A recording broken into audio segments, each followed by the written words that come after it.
Well, the story of the Titanic is a very interesting illustration of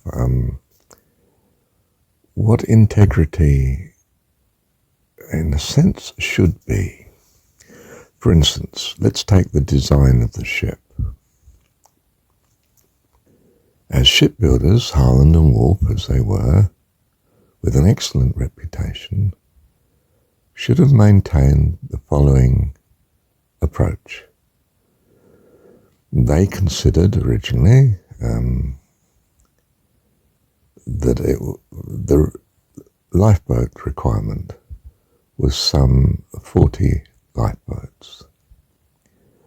But the client didn't like the clutter and pressed for something less than half, I think 16 boats, which was meaning that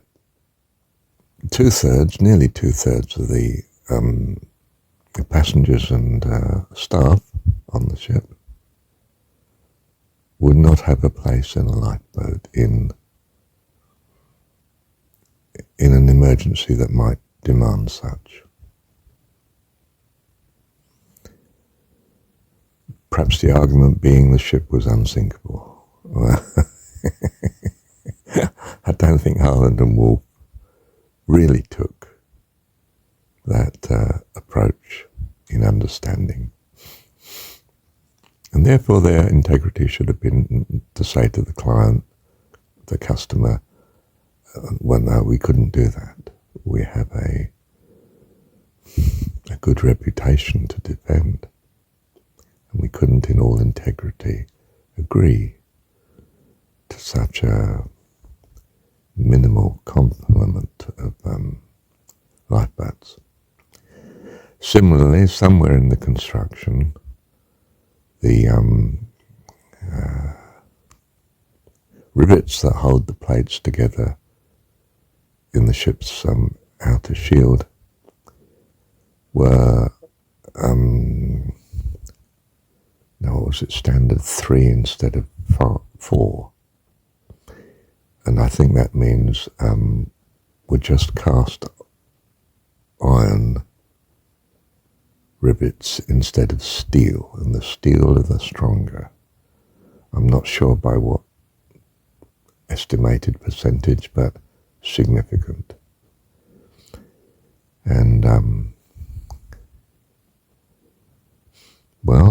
a shipyard of great integrity like Harland and Wolff should have raised the issue and, insisted, I suspect. A third point was the bulkheads that divide the sections of the ship so that one can flood without the rest of the ship flooding. Instead of the height that I think they maintained on the front one, but I think they may have even reduced that, they reduced the height of the other walls, so to speak, going back along the ship. I don't know how many sections there were in all in the ship. Something like, was it 10? I don't know.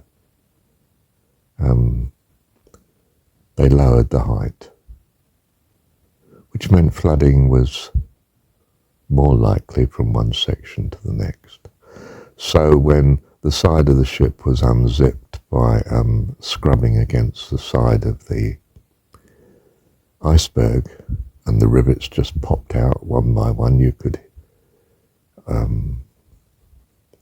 apparently the boilermen could hear going pop, pop, pop, pop, pop as they popped and fired out under the stress of the ice pressing against the shell.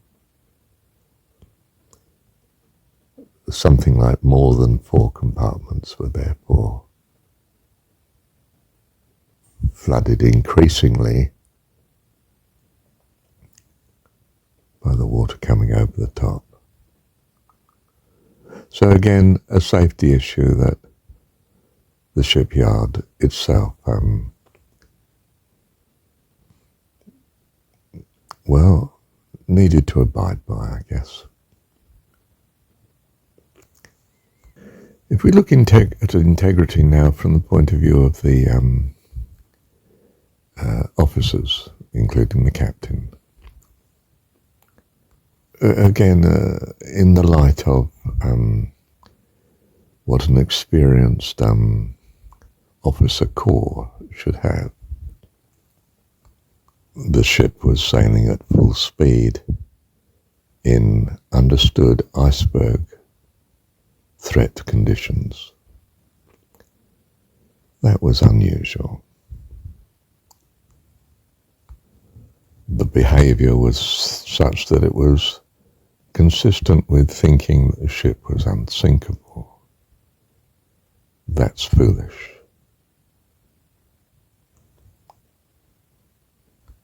Thirdly, the integrity was not responsive to new technology.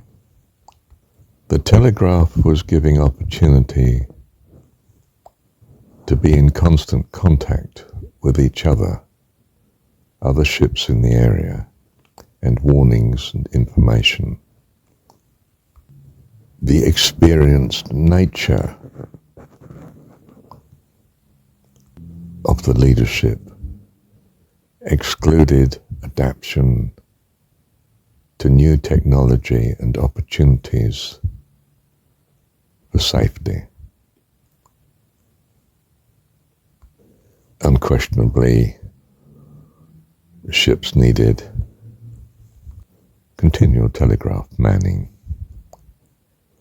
and direct access of the telegraph operator to the top of the chain of command. So there's a lack of integrity, therefore, in the leadership side of the Titanic, and probably across the seafaring board generally.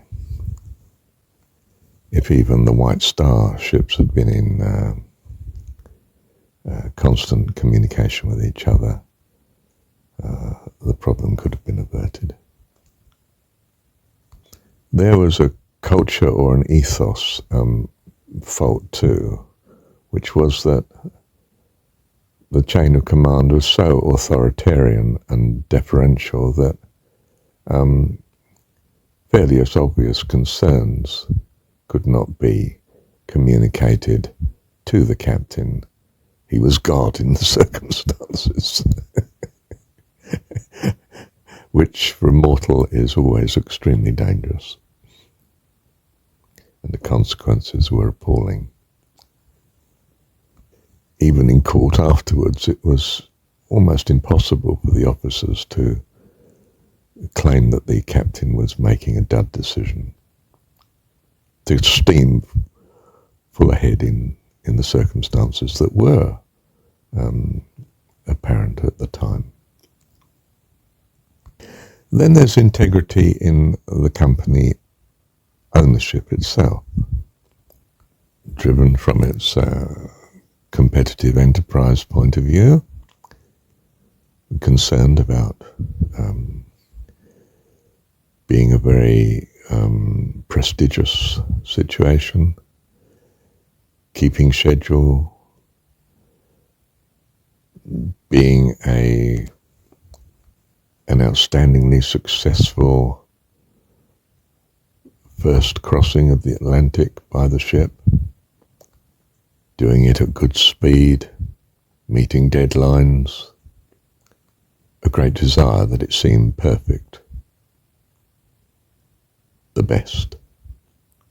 Puts tremendous pressure on the officer corps to achieve what the company wants.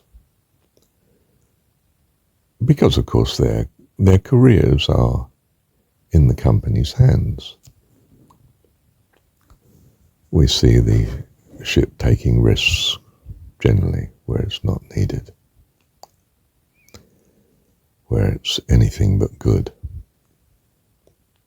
We get the impression that because of all sorts of delays and problems with the sister ship, of course, great pressure to take shortcuts in getting the ship's acceptance through in time and meeting deadlines and generally scrambling things together, that safety starts to take a less prominent position to prestige. If it's a fault of the particular shipping line owning the Titanic, it's probably a fault of them all, because it's the situation that the market presses upon its competitors. We may think it has its advantages, but it clearly has its disadvantages as well. It results in suspicions of shortcomings. The fire in the coal store areas that could not be put out materialized in the trip to Southampton from Belfast, and still continuing when the ship took to sea again. The fact that the boilermen, all but less than a handful, refused to take the ship any further and simply left their employment. The insurance cover being dramatically increased before the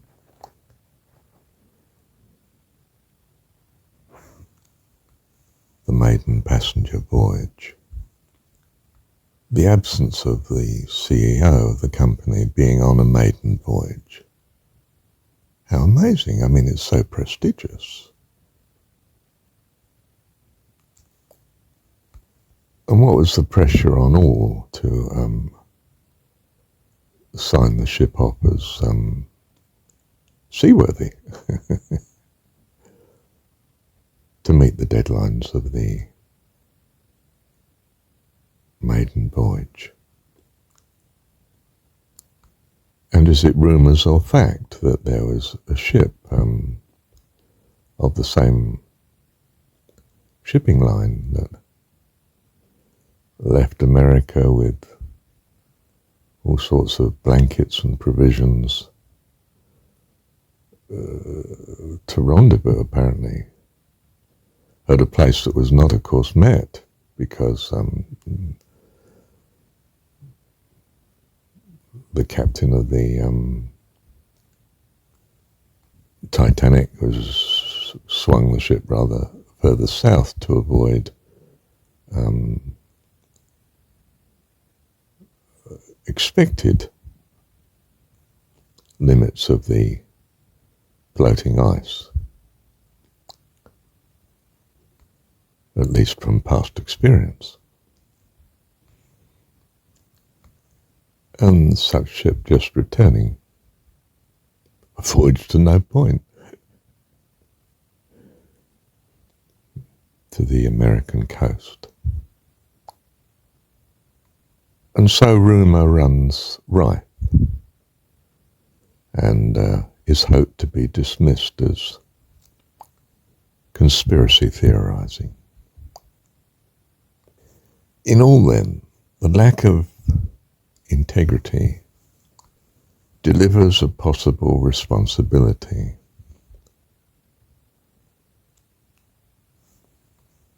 to each of those that we might consider should have been concerned more about the safety of the people travelling on the ship. We might want to apportion blame. We may need to apportion blame. But more importantly, we need to recognise importance of integrity as regards welfare. Thank you, Dad. I want to add in reflection, listening to part of this, that the rather intangible problem of management generally by the company to replace at very short notice prior to sailing the assistant directly responsible to the captain, which meant all the other officers had to downrank grade a level, contrary to their expectation before that happened. You can't imagine how much and how significant that dislocation meant in the officer team at the top. You know, the top half dozen officers that were affected, and one of which, of course, was no longer required on the trip, and he was taken off accordingly, which may have saved his life, of course.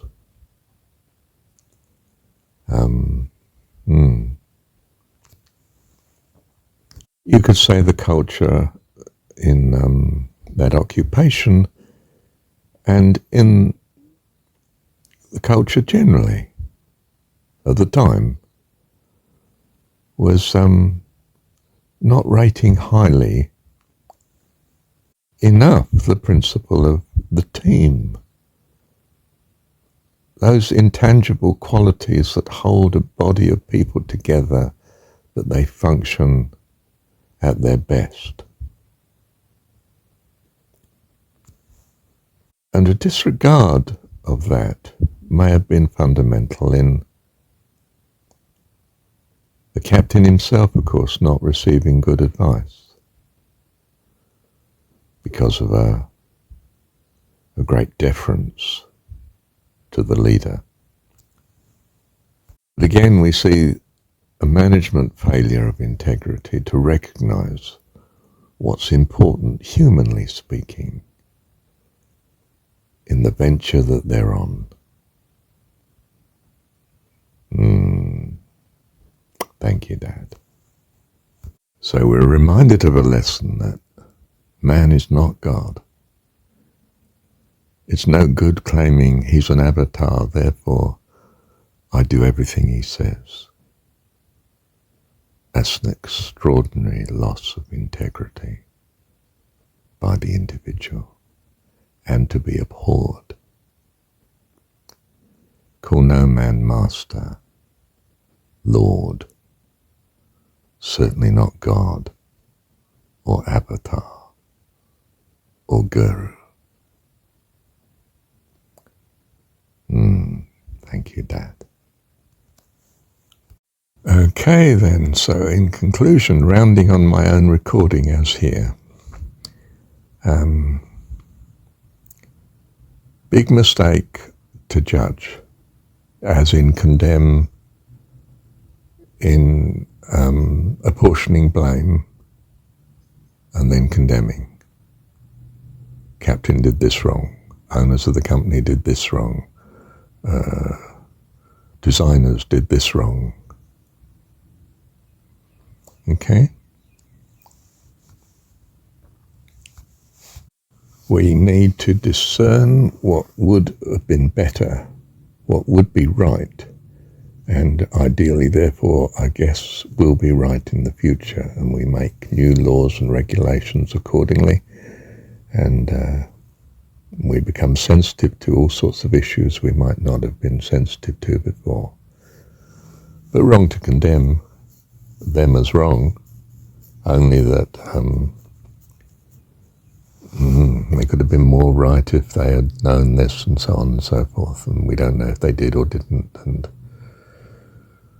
that's not what's important now. What's important is how we adjust our future according to the lessons we're learning. And in that sense, why don't we discern what is right? We should. Well, perhaps lifeboats shouldn't be seen as something that's simply going to be used to ferry from one ship to another. They can now, especially with modern technologies, materials and so on, be sustaining life for some time at sea. We've got the wherewithal and the affluence to provide such technological safeguards. The bulkheads could have been higher. That's true, yep. The rivets could have been made of steel, not a cast iron. Yes.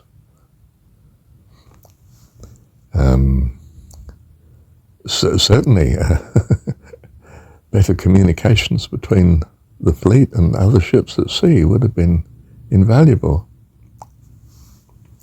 So we can defend, if you like, the Jesus story as we've received it, that you shouldn't judge, but you should judge of yourselves what is right. And by of yourselves, I would take it now to mean of what we should do in the future.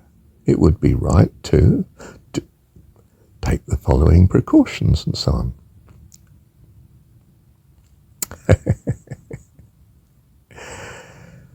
Right. I don't suppose I've exhausted things here, but I'm certainly gone far enough, I feel, for the minute.